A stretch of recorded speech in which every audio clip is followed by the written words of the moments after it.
Assalamualaikum warahmatullahi wabarakatuh. Semangat pagi, semangat siang, semangat sore, dan malam mungkin buat teman-teman semua. Semoga selalu dalam keadaan sehat walafiat untuk bisa mengikuti eh, pelajaran sistem operasi yang kita akan tempuh selama satu semester ini. Baik, untuk pertemuan hari ini, saya akan membahas sebuah algoritma lanjutan dari algoritma yang sebelumnya. Algoritma ini masih masuk dalam kelompok algoritma non-preemptif, di mana non-preemptif itu artinya adalah tidak boleh ada context switching saat sebuah proses sedang berjalan.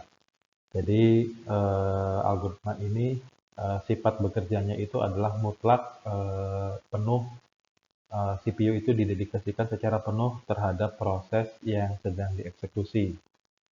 Baik, saya akan sedikit mengulas tentang algoritma sebelum SJF non-preemptive ini ya. Jadi di pertemuan yang lalu saya sampaikan kepada teman-teman semua algoritma penjadwalan yang pertama yang disebut dengan first come first serve atau FIFO, first in first out. Nah, algoritma tersebut di apa namanya prinsip bekerjanya adalah dengan membuat sistematika antrian, di mana antrian yang pertama itu akan ditaruh di urutan pertama, kemudian antrian yang kedua ditaruh di belakang yang pertama, kemudian yang ketiga, keempat, kelima, dan antrian yang ke-n. Dan kemudian setiap antrian yang sudah berkumpul tersebut sesuai dengan urutannya akan dieksekusi pada waktu atau pada timing yang sudah ditentukan. Sehingga algoritma FCFS ini disebut juga dengan algoritma untuk pengolahan batch processing. Oke, kelebihan daripada algoritma FCFS adalah bisa menjamin bahwasannya proses itu mendapatkan hak penuh untuk CPU time-nya. Namun juga ada sisi yang impact daripada hal tersebut adalah sangat memungkinkan terjadinya convoy effect ya. Convoy effect itu artinya proses yang lebih kecil itu harus menunggu terlalu lama untuk proses yang lebih besar durasi pengerjaannya. Seperti itu. Oke, kemudian improvisasi dari Vivo tersebut adalah dengan melakukan pemilihan terhadap burst time proses yang terkecil. Diharapkan bahwasanya dengan kita melakukan pemilihan burst time tersebut akan meningkatkan efisiensi, terutama pada waktu tunggu atau idle time-nya. Gitu. Jadi waiting time-nya atau idle time-nya nanti akan direduksi sedemikian rupa sehingga bisa mencapai kata optimal. Baik, saya akan mulai dari slide ini. Jadi SJF itu adalah singkatan dari shortest job first. Jadi teman-teman secara bahasa kita artinya adalah yang terkecil itu yang didahulukan atau berstan yang terkecil itu yang diprioritaskan. Ini digunakan pada dua model, tapi yang akan dibahas untuk pertama kali ini adalah yang model di tipe non-preemptive. Jadi tetap saja dia tidak akan melakukan interupsi terhadap proses yang berjalan, tapi akan ada kondisi kedua yaitu kita harus mendahulukan proses yang terkecil. Nah, untuk bisa menjalankan ini secara optimal, maka waktu eksekusi dari semua proses itu harus diidentifikasi terlebih dahulu keseluruhan. Kemudian eh, hal ini akan optimal jika semua pekerjaan itu tersedia pada waktu yang sama. Namun seperti yang kita ketahui bersama bahwa untuk frekuensi terjadinya eh, waktu yang sama pada setiap proses itu sangat kecil, gitu ya. Jadi kemudian kita harus memikirkan bahwasanya kemungkinan terburuknya adalah proses itu tidak bisa atau tidak datang secara bersamaan. Nah, harapannya adalah dari algoritma ini nanti tujuan akhirnya memberikan waktu tunggu rata-rata terbaik. Terbaik dari siapa ya? Terbaik dari algoritma sebelumnya. Jadi pada case yang sama, proses yang sama, jika kita gunakan algoritma ini maka hasil waktu tunggunya akan berbeda. Oke, prinsipnya setiap proses yang sudah masuk dalam ready queue, jadi teman-teman ingat-ingat lagi mengenai proses step. Jadi ada submit, kemudian ready. Nah, di ready queue ini artinya setiap proses itu sudah siap untuk dijalankan, namun masih dalam antrian. Dan selanjutnya adalah kita akan melakukan proses pemilihan berdasarkan barisan yang terkecil. Jadi dari sekian banyak proses yang mengantri, mana yang paling kecil di antara mereka itu yang akan didahulukan. Tapi ingat kondisi yang pertama adalah melihat waktu kedatangan juga. Jadi tidak semata-merta walaupun dia lebih kecil, tapi kalau waktu kedatangannya paling besar, maka itu bisa jadi tidak diprioritaskan. Baik, hasil yang diharapkan adalah waiting time yang sedikit mungkin, itu bisa dikatakan optimal. Jadi tidak disebutkan berapanya, cuma kita lihat perbandingannya dari setiap apa namanya total perjalanan proses yang nanti ada di dalam di dalam tabel perjalanan. Baik, ini contohnya ada 4 buah proses yang kita bisa lihat arrival time-nya ada 0, kemudian P untuk P1 itu 0, P2 itu 2, kemudian P3 4, P4 itu 5. Dan masing-masing burst time-nya teman-teman bisa lihat bahwasanya ada 7, kemudian 4, kemudian 1, kemudian 4. Baik, nah ini adalah tabel yang kita jadikan bahan untuk melakukan kalkulasi. Nah, parameter yang akan dihitung adalah berapa waktu mulai dengan waktu tiba yang akan menentukan waktu tunggunya, kemudian waktu turnaround, yaitu dimulai dari waktu selesai dikurangi dengan waktu tiba, kemudian waktu selesai itu dikurangi dengan burst time plus waktu mulai. Nah, dari perhitungannya seperti ini. Jadi P1 ini akan memulai perjalanan karena dia menempati urutan pertama. Dia burst time-nya adalah 7 milisecond, kemudian dia akan berjalan seperti ini sampai di time ke-7. Nah, secara urutan ini datang di time yang berikutnya, antrian yang setelah P1, ini antrian setelah P2, kemudian ini adalah antrian setelah P3.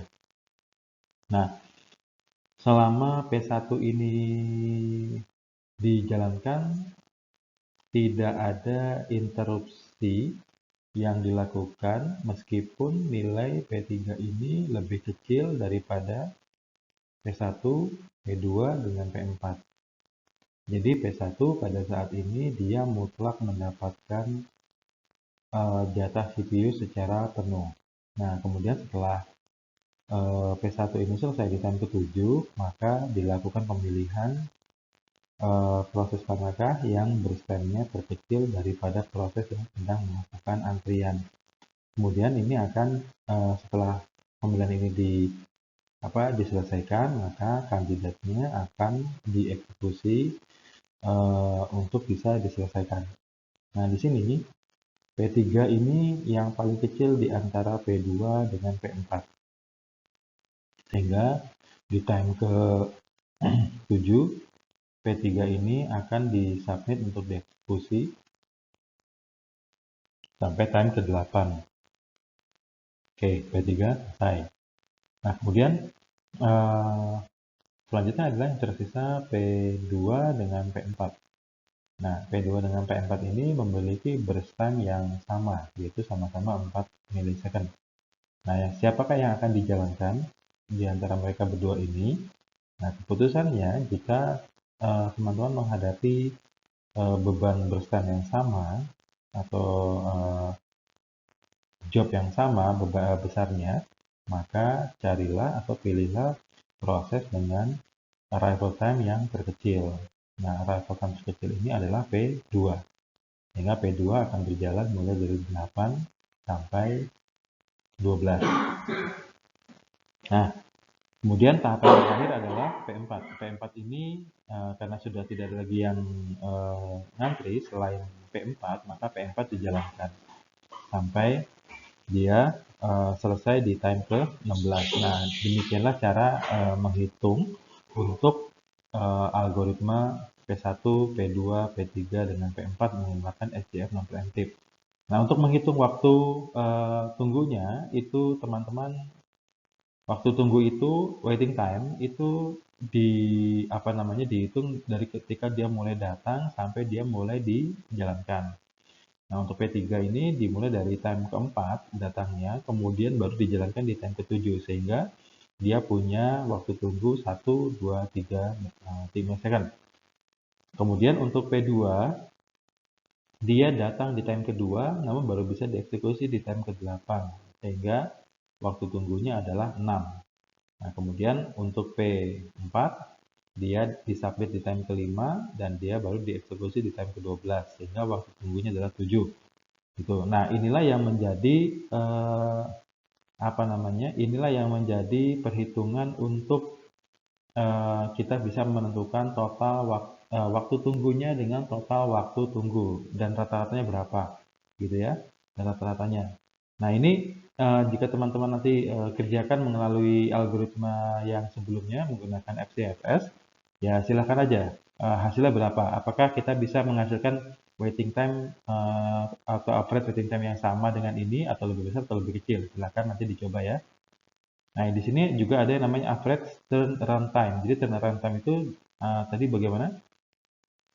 Jadi turnaround adalah waktu yang diperlukan semenjak disubmit sampai selesai, gitu ya.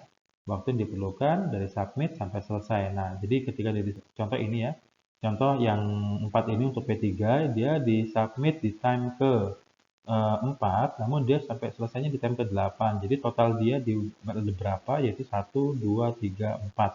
Jadi waktu yang dibutuhkan ketika mulai disubmit sampai selesai itu adalah 4 millisecond. Dan seterusnya seperti itu. Nah, sehingga nanti kita bisa mengisi tabel ini dengan precise ya, dengan presisi ya.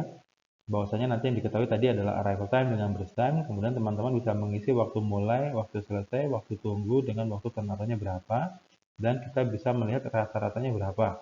Nah, jadi ini adalah tabel yang nantinya wajib diisi ketika kita akan menjawab permasalahan yang tadi ditampilkan dalam tabel perjalanan itu.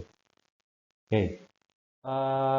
Kekurangannya, average waiting time-nya tidak selalu optimal ya teman-teman ya. Jadi kalau misalkan kita melihat fenomena algoritma ini, maka yang dilihat itu adalah ya juga burst time-nya, juga total waktu tunggunya, juga waktu kedatangannya, dan seterusnya.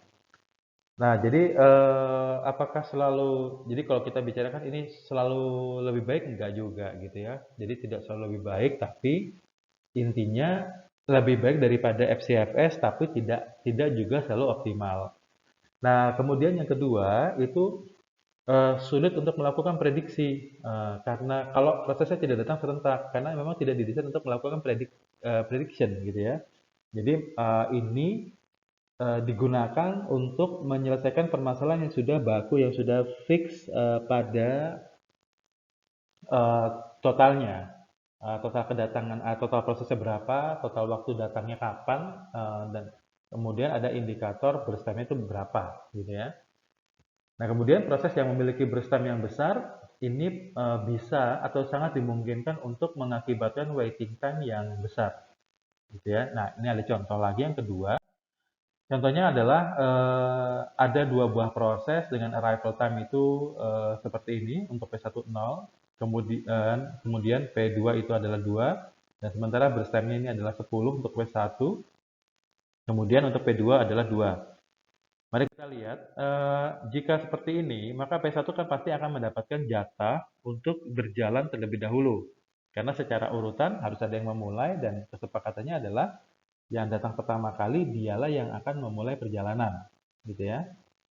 Kemudian dia akan berjalan sampai 10, gitu ya. Oke. Nah, kemudian di time kedua ini kan memang ada proses P2 yang masuk. Nah, teman-teman bisa perhatikan bahwa burst time-nya itu adalah 2, gitu ya. Kemudian di sini burst time-nya 10. Taruhlah pada saat time kedua ini burst time-nya P1 sebetulnya tinggal 8, gitu ya. Nah, eh, karena modelnya adalah tidak bisa melakukan interupsi, maka suka tidak suka P2 harus berjalan tapi harus menunggu P1 selesai. Maka P2 akan dimulai pada time ke-10 sampai time ke-12. Nah, jika teman-teman perhatikan bahwasanya waktu tunggu dari P1 pasti optimal 0 milisecond karena tidak menunggu siapa-siapa. P2 ini 8 milisecond, sementara dia tuh hanya membutuhkan 2 milisecond untuk dieksekusi, tetapi harus punya waktu tunggu yang berkali lipat lebih besar daripada dia punya burst time, sehingga ini tidak optimal. Ya, ini tidak optimal. Kenapa? Karena ini menjadi penundaan yang luar biasa. Jadi untuk proses yang lebih kecil kok harus menunggu terlalu lama gitu ya. Nah, jadi ini tidak optimal jika kasusnya permasalahannya seperti ini. Nah, ini kita bisa bandingkan. Jadi bagaimana sebetulnya untuk mendapatkan nilai optimal itu, gitu ya. Oke. Ini total perhitungannya. Ya, terlalu itu ya, angkanya terlalu besar buat P2 gitu. Jadi tidak fair gitu ya. Nah, jadi ini adalah isian dari tabel untuk solusi kasus yang kedua.